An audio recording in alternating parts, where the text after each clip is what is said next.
নিজে একজন স্টুডেন্ট হিসাবে এবং পাশাপাশি টিউশন পড়ানো, এছাড়াও পাশাপাশি ইউটিউব করা, এতগুলো কাজ একসঙ্গে কীভাবে সামলাই চলো এই ভিডিওতে বলি তোমাদের। সকালের এই সময়টা আমার সবথেকে ফেভারিট, কারণ এই সময় আমি মা বাবার সঙ্গে কথা বলি। আজকে 15 তারিখ আর শনিবার। আজকে এত বড় লিস্ট, যেখানে মানুষ উইকেন্ডসে মাস্তি করে আর আমি এখানে জাস্ট মরে যাচ্ছি। আজকে কারেন্ট নেই, তার মাঝখানে পড়তে বসেছি, জানলা খোলা যাবে না, রোদ আসছে, ফ্যান নেই, কারেন্ট নেই। 3টে আনবক্সিং ভিডিও শ্যুট করা ছিল। একটাই কানের দুটো ওয়েস্টার্ন কম্বো, যেটা আমার খুব পছন্দ হয়েছে, একদম 10 on 10।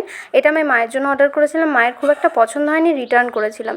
আর একটা টপ অর্ডার করেছিলাম, সবগুলোই মিশো থেকে। অনেকে বলে যে মিশোর তে ওদের এক্সপিরিয়েন্স ভালো হয় না, বাট আমার খুব ভালো। এখন ভিডিও শ্যুট করা মানে যুদ্ধ করার মতো, একটুখানিতে ঘেমে নেই, একদম একশাকাণ্ড। তারপর আমি চলে গেছিলাম বাসতলায়, ওখানে গিয়ে পড়তে বসেছিলাম, কারণ ঘরে টেকা একদম সম্ভব নয় এই গরমের মধ্যে। মা আজকে একটা নতুন রেসিপি ট্রাই করেছিল, সেটা হচ্ছে সয়াবিনের কাটলেট। তোমাদের যদি লাগে আমাকে বলো, আমি দিয়ে দেবো। তারপর পড়ানো ছিল। বাস কেমন দুষ্টুমি করছো সব দেখো, ব্যাস এভাবেই সন্ধে হয়ে যায়। Hi guys,